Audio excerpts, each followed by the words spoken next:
আজি অৰ্থাৎ 10 জুলাই তাৰিখে গুৰু পূৰ্ণিমাৰ দিনটোত ঘটিব 90 বছৰ পাছত এক চমকপ্ৰদ জ্যোতিষীয় সংযোগ যি আপোনাৰ ৰাশিৰ ওপৰত দিব সুগভীৰ প্ৰভাৱ।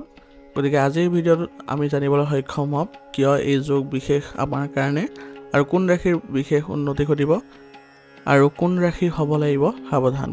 কি উপায়েৰে আপুনি লাভ কৰিব শিৱগুৰুৰ আশীৰ্বাদ। গতিকে এই ভিডিঅ'টোৰ জৰিয়তে আপোনালোকে ভালদৰে জানিবলৈ সক্ষম হ'ব। প্ৰথমতে গুৰু পূৰ্ণিমাৰ বিশেষ কিছুমান কথা জানিবলৈ যত্ন কৰোৱা হওক। গুৰু পূৰ্ণিমা হৈছে জ্ঞান, আধ্যাত্মিকতা আৰু আত্মবিশ্বাসৰ পবিত্ৰ দিন। এই বছৰ বৃহস্পতি, চন্দ্ৰ, শুক্ৰ আৰু বুধ এই চাৰিটা গ্ৰহ কন্যা ৰাশিত মিলিত হৈছে। এই চাৰিগৰাকী গ্ৰহৰ একেটা ৰাশিত উপস্থিতিত অতি দুষ্প্ৰাপ্য যি 90 বছৰ পাছত গঠিত হৈছে। কন্যা ৰাশিত গঠিত হোৱাৰ বাবে বৃহস্পতিয়ে আপোনাক গাইড, শিক্ষা আৰু জ্ঞানৰ প্ৰতিনিধি আগবঢ়াব। চন্দ্ৰই মানসিকতা, অনুভৱ আদিত প্ৰভাৱ পেলাব। শুক্ৰই সম্পদ, সৌন্দৰ্য আৰু বিলাসিতাৰ দিশত আপোনালোকক উন্নতিৰ পথত লৈ যাব। বুধ গ্ৰহই আপোনাৰ বুদ্ধিমত্তা আৰু যোগাযোগৰ সংযোগবোৰ বৃদ্ধি কৰাত সহায় কৰিব। গতিকে এই চাৰিগৰাকী গ্ৰহই মিলি এনে শক্তি সংযোগ গঠন কৰিছে যি আমাৰ চিন্তাধাৰা, সিদ্ধান্ত আৰু জীৱন পথৰ যিবোৰ গভীৰ প্ৰভাৱ সেইবোৰ আপোনালোকৰ ওপৰত পেলাব। আৰু এই চাৰি গ্ৰহৰ প্ৰভাৱত আপোনাৰ জীৱনত বহু ধৰণৰ উন্নতি, বহু ধৰণৰ পৰিৱৰ্তন আদি আপোনালোকৰ দেখা পাব। গতিকে আহক আমি এতিয়া ভাগ্যৱান ৰাশিবোৰৰ আলোচনা কৰোঁ। প্ৰথম ভাগ্যশালী ৰাশিটো হৈছে ধনু ৰাশি। ধনু ৰাশিৰ গুৰুৰ আশীৰ্বাদ এইবাৰ আপোনালোকৰ ওপৰত পৰিছে গুৰু পূৰ্ণিমাৰ দিনটোৰ পৰা। ইয়াৰ ফলত আপোনাৰ আত্মজ্ঞান বৃদ্ধি পাব, ধন লাভৰ যোগ গঠন হৈছে, সম্পত্তিৰ ক্ষেত্ৰতো আপোনাৰ লাভ হ'ব আৰু অবিবাহিতসকলৰ বিবাহৰ সম্ভাৱনা আছে। গতিকে ধনু ৰাশিৰ জাতক এবাৰ ভাগ্যশালী ৰাশিত পৰিছে, যিহেতু আপোনালোকৰ ভাগ্য উজ্জ্বলি উঠিব। আপোনালোকে মাথো দুটা উপায় কৰিব পাৰে এই গুৰু পূৰ্ণিমাৰ দিনটোৰ পৰা। পিতৃ বা পিতৃতুল্য ব্যক্তিক আপোনালোকে আশীৰ্বাদ ল'বলৈ যত্ন কৰক আৰু প্ৰত্যেক বৃহস্পতিবাৰে ওং বৃহস্পতিয়ে নমঃ মন্ত্ৰ জপ কৰক।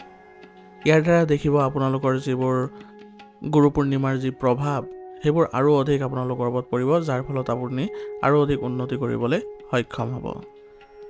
দ্বিতীয় ৰাশিটো হৈছে মীন ৰাশি। মীন ৰাশি জাতকসকলৰ বাবে এই গুৰু পূৰ্ণিমাৰ দিনৰ পৰা বহু ধৰণৰ তেওঁলোকৰ উন্নতি দেখা পাব। বিশেষকৈ তেওঁলোকৰ মানসিক শান্তি পোৱাত সক্ষম হ'ব, পৰিয়ালত সুখ বাঢ়িব। যদিও আপোনালোকৰ আগত যদি কিবা খেলি মেলিৰ সৃষ্টি হৈছিলে তেনেহ'লে এই দিনটোৰ পৰা আপোনালোকৰ এইবোৰ ক্ষেত্ৰত উন্নতি দেখা পাব। আধ্যাত্মিক দিশতো আপোনাৰ বৃদ্ধি দেখা গৈছে। আপোনাৰ আধ্যাত্মিক দিশত আগ্ৰহ বৃদ্ধি পোৱাৰ ফলত আপোনাৰ ধন লাভৰ যোগ আছে, মানসিক শান্তি পোৱাৰ সম্ভাৱনা থাকিব। ব্যৱসায়ত নতুন সুযোগৰ সৃষ্টি হৈছে, গতিকে ব্যৱসায়িক ক্ষেত্ৰত আপোনাৰ ভাল লাভ কৰিবলৈ সক্ষম হ'ব। গতিকে আপুনি আগুৱাই যাওক। আপুনি দেখিব যে এই পূৰ্ণিমাৰ পৰাই আপোনালোকৰ যি পৰিৱৰ্তন দেখা পাব সেইবোৰ আপোনাৰ বাবে এক ভাল লগা পৰিৱেশৰ সৃষ্টিও কৰিব। এই গুৰু পূৰ্ণিমাৰ পৰা আপোনালোকে দুটা উপায় কৰিব পাৰে। গা ধোৱাৰ পাছত আপোনালোকে যি প্ৰভুক আপোনালোকে মানে তেওঁক স্মৰণ কৰি তেওঁলোকৰ ওপৰত আপোনাৰ যিবোৰ দায়িত্ব আছে সেইবোৰ সমৰ্পণ কৰিব, যাতে আপুনি আগবাঢ়িব পাৰে। আৰু গীতা পাঠ কৰিব। গীতাটো প্ৰত্যেক দিনে পাঠ কৰিব পাৰে। যদি এনে কৰিব পাৰে তেনেহ'লে আপোনালোকৰ বাবে ভাল প্ৰভাৱ দেখা পাব। তৃতীয় ভাগ্যশালী ৰাশিটো হৈছে সিংহ ৰাশি। সিংহ ৰাশি জাতকসকলৰ বাবে এইবাৰ আত্মবিশ্বাস বৃদ্ধি পোৱাৰ সময়।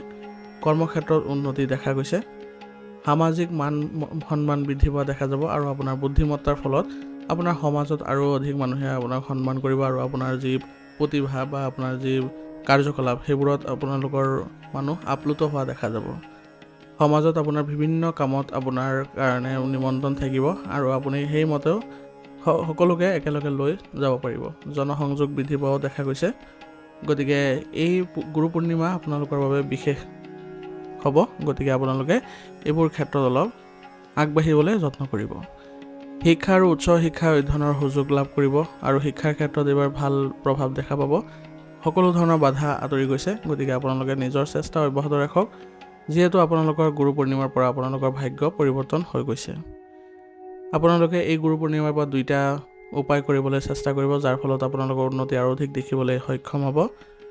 প্ৰত্যেক সোমবাৰে আপোনালোকে শিৱক ৰুদ্ৰাভিষেক কৰক আৰু সোমবাৰে 108 বাৰ জপ কৰিব ওং হাং হ্ৰিং হং নমঃ শিৱায় এই মন্ত্ৰটো।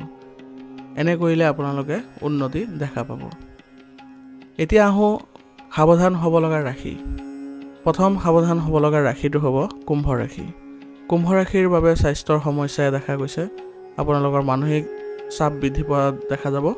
গতিকে আৰ্থিক লেনদেনৰ ক্ষেত্ৰতো অলপ সাৱধান হ'ব লাগিব, নহ'লে সমস্যাৰ সম্ভাৱনা আছে। গতিকে এই গুৰু পূৰ্ণিমাৰ পৰা আপোনালোকৰ অলপ সাৱধান হ'ব লাগিব, কাৰণ আপোনালোকৰ ৰাশি অলপ বেয়া দিশত পৰিৱৰ্তন হৈছে বা আপোনালোকে সেইবোৰ অলপ সাৱধানে চলিবলৈ প্ৰয়োজনীয়তা থাকিব।